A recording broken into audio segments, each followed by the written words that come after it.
Assalamualaikum warahmatullahi wabarakatuh. Nama saya Siva Putri Adelia dari kelompok 4. Di sini saya dan teman-teman saya yang akan memperkenalkan diri sesuai dengan bagian masing-masing akan menyampaikan materi tentang perubahan sosial dan kebudayaan.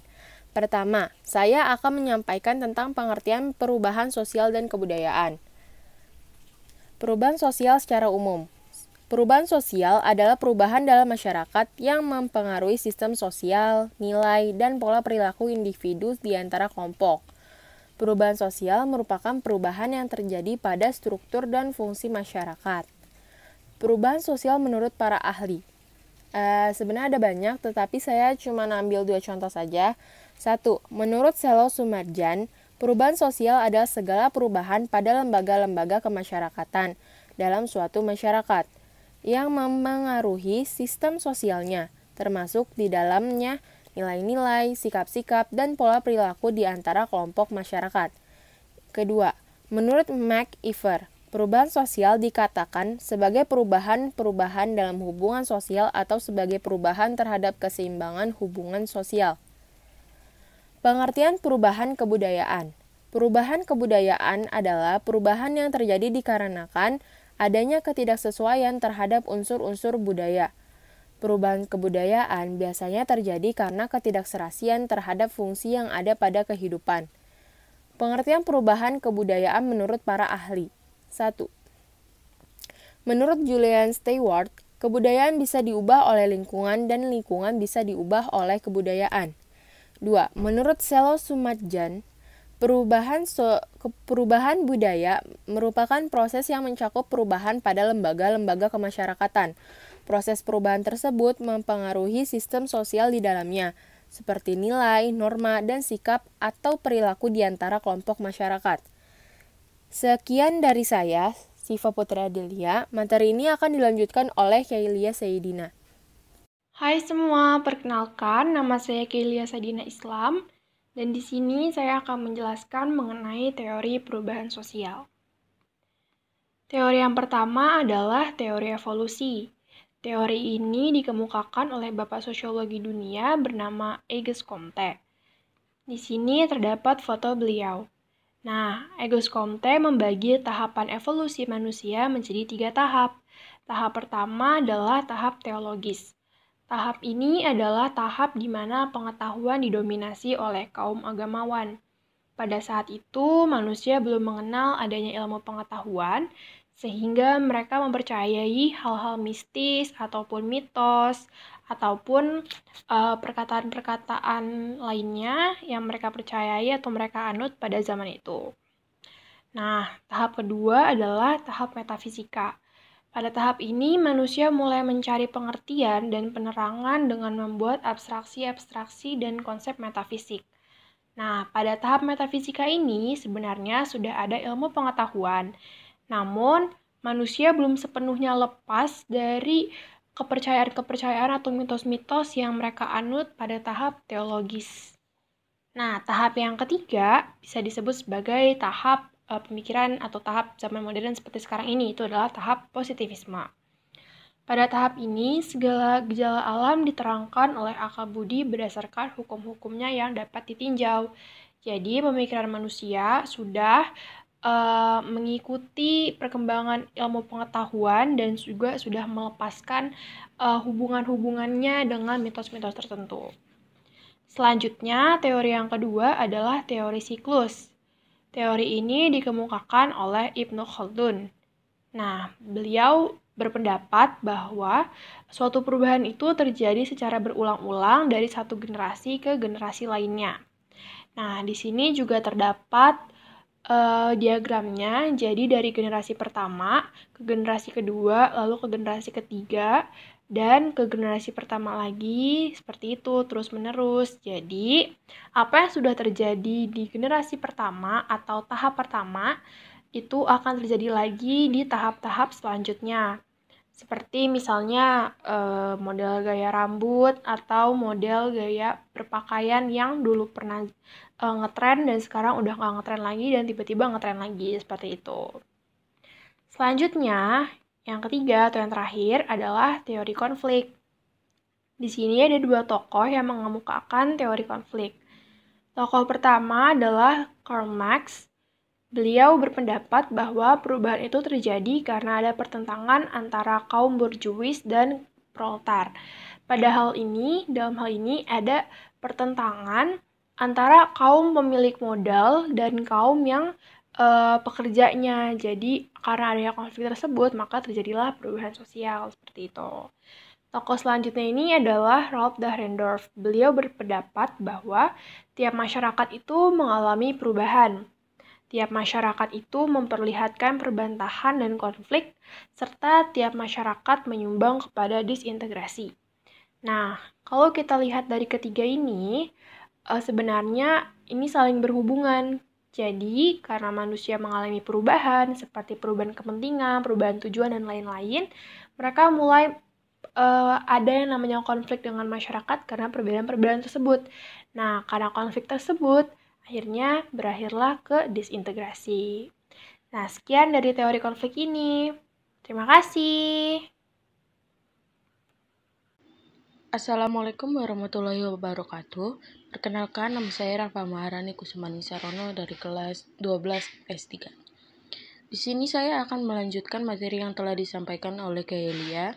Materi yang akan saya bawa adalah contoh tentang perubahan sosial yang sedang hangat-hangatnya terjadi di masyarakat. Saya akan memberi artikel yang berisikan tentang perubahan sosial. Judulnya adalah COVID-19, Ramadan, dan Perubahan Sosial. Langsung saja akan saya bacakan artikelnya. COVID-19, Ramadan, dan Perubahan Sosial. Sekarang ini, dunia sedang dihebohkan dengan munculnya virus mematikan yang dikenal dengan COVID-19 atau Corona. Virus ini pertama kali ditemukan di kota Wuhan, Cina pada akhir Desember 2019. Penyebarannya yang sangat cepat menjadikan virus corona sangat diwaspadai. Sampai saat ini, belum ditemukan obat atau vaksin yang tepat untuk penanganan COVID-19. Dampak pandemi COVID-19 sangat dirasakan oleh negara-negara di seluruh dunia, tak terkecuali Indonesia. Banyak sekali kerugian yang dialami akibat menyebarnya virus corona ini. Contohnya saja, runtuhnya perekonomian di seluruh dunia. Banyak pabrik-pabrik yang terpaksa berhenti beroperasi yang berimbas pada terjadinya PHK massal terhadap tenaga kerja. Pencegahan terus dilakukan oleh pemerintah, seperti anjuran untuk senantiasa cuci tangan, menjaga kebersihan, makan makanan yang bergizi, penyemprotan disinfektan, dan yang utama adalah penerapan social distancing atau pembatasan sosial. Masyarakat tidak dianjurkan untuk keluar rumah terkecuali pada situasi yang mendesak.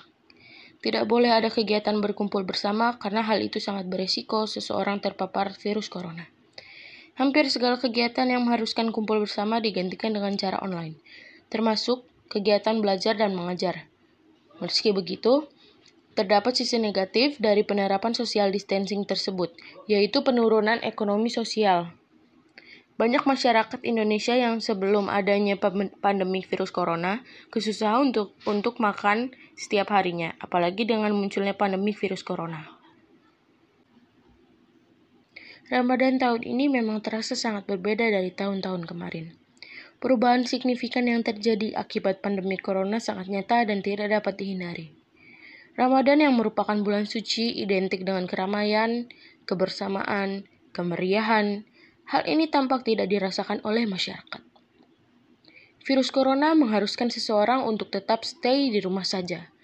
Kita ingat, Ramadan tahun lalu sepanjang jalan selalu ramai dipenuhi oleh orang-orang yang melakukan ngabuburit.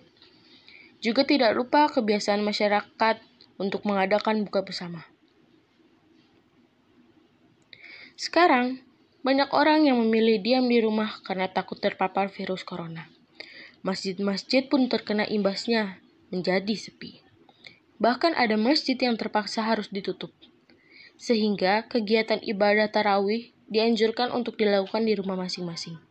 Selain itu, terdapat satu kegiatan yang sangat meriah menjadi suatu momen yang dinanti-nanti yaitu malam takbiran. Malam takbiran biasanya sangat meriah dan ramai. Masyarakat akan berkeliling sepanjang jalan sambil terus bertakbir.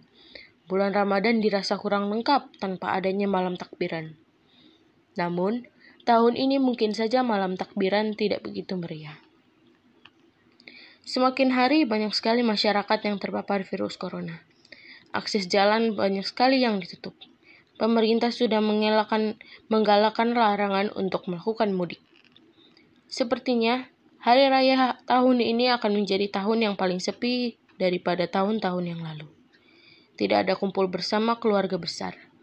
Semoga saja pandemi ini akan segera berakhir sehingga kita dapat menjalankan ibadah bulan puasa di bulan Ramadan yang suci ini dengan tenang dan khusyuk. Dapat berkumpul dengan keluarga besar dan kegiatan sehari-hari kembali menjadi normal seperti sedia kala.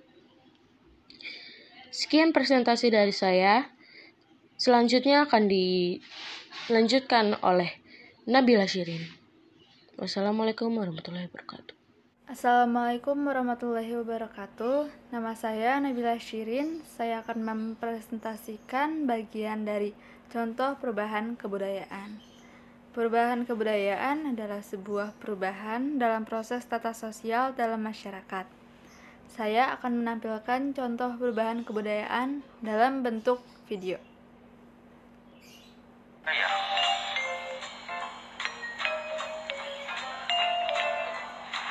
Perubahan budaya, contohnya dulu manusia hidup di gua, sekarang mereka tinggal di rumah. Dulu tanah dikelola dengan cangkul, kini menggunakan traktor.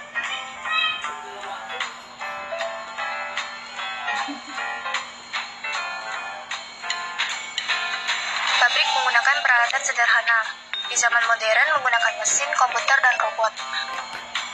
Dulu transportasi perdagangan menggunakan sampan, di era modern menggunakan kapal laut dan pesawat terbang, dan sekarang jangkauan perdagangan lebih luas.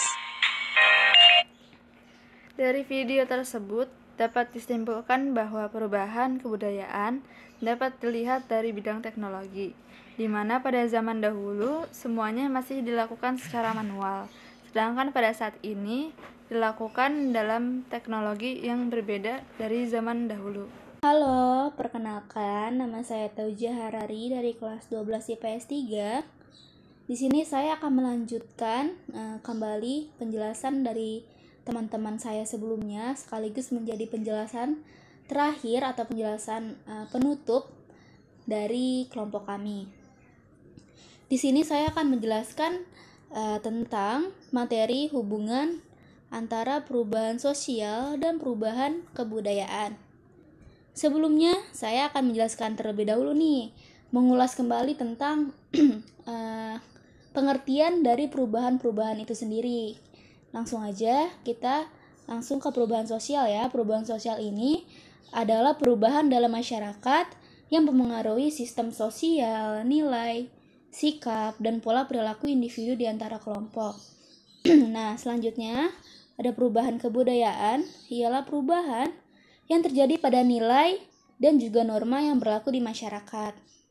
Nah, setelah kita mengetahui tentang pengertian dari keduanya, maka timbullah nih pertanyaan, lalu apa hubungan antara perubahan sosial dan perubahan kebudayaan itu sendiri? Adakah kaitan antara keduanya, antara kedua perubahan tersebut atau tidak, ya kan? Nah, di sini saya akan menjelaskan bahwa mereka ini saling berkaitan, di mana perubahan sosial terdapat dalam segi perubahan struktur dan hubungan sosial, dan perubahan budaya terdapat dalam segi budaya dan masyarakat. Jadi mereka ini saling berkaitan ya teman-teman. Perubahan budaya meliputi perubahan dalam bidang kesenian. Contohnya kayak seperti kesenian, teknologi, dan ilmu pengetahuan.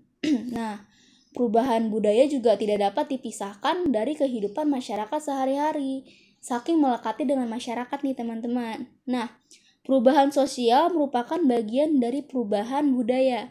Jadi di sini kita bisa menyimpulkan bahwa perubahan sosial ini ada di dalam perubahan budaya. Jadi mereka ini saling berkaitan satu sama lain. Nah, perubahan budaya namun lebih luas nih dari perubahan sosial.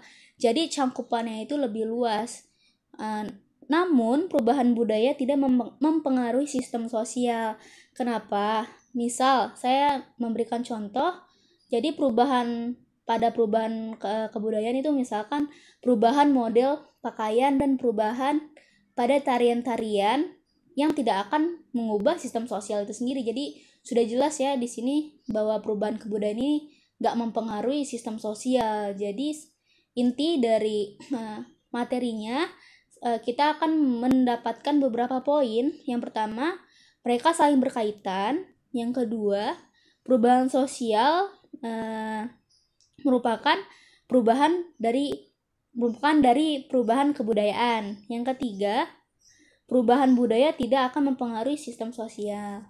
Baiklah, mungkin itu saja materi yang dapat bisa saya dan kelompok kami sampaikan.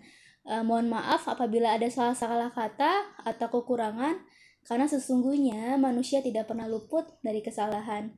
Sekian dari saya dan kelompok kami. Wassalamualaikum warahmatullahi wabarakatuh.